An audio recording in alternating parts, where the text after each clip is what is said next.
Hello, everyone, and welcome to Grandpa Tells It All, a podcast filled with wonderful stories and maybe a little advice, too.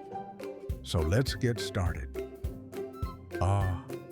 Now, here's a tale that'll make you laugh, or maybe shake your head.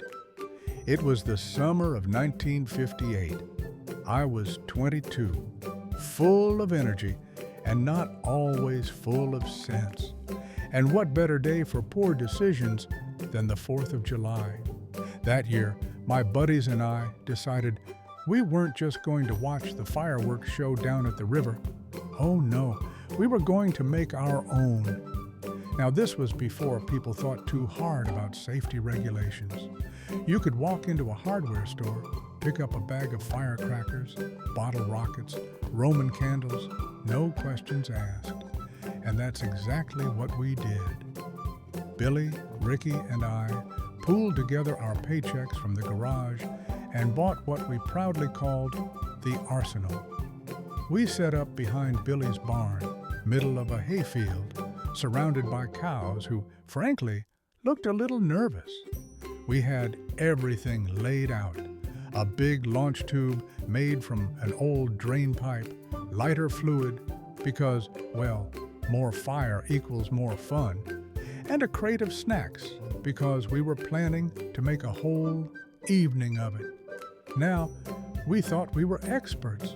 Billy even wore a welder's mask like he was launching a rocket to the moon. But the first firecracker misfired, the second hit a tree, and the third, I swear on my favorite boots, bounced off the ground and exploded in midair like a movie stunt.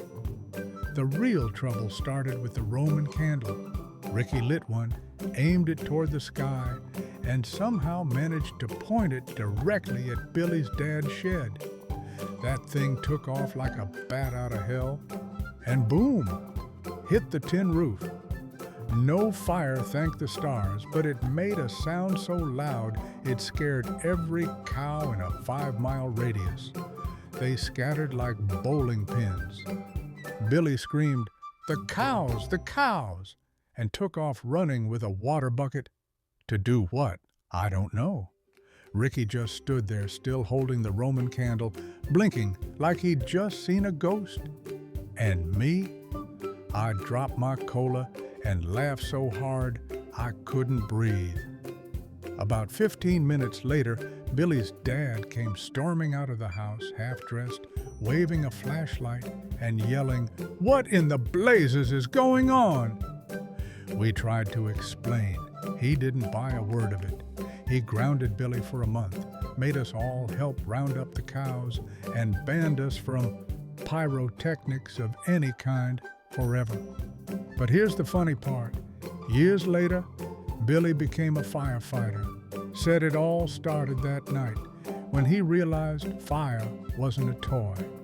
And Ricky, he never touched another match again.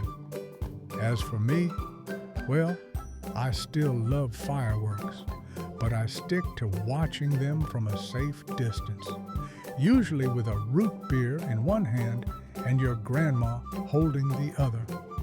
So, kiddo, what's the lesson here? Don't play with fire. Don't aim Roman candles at sheds. And if you do something dumb, at least make sure it ends in a good story. Enjoying the videos? Please like, share, and subscribe to the channel as there is plenty more Grandpa's stories to come.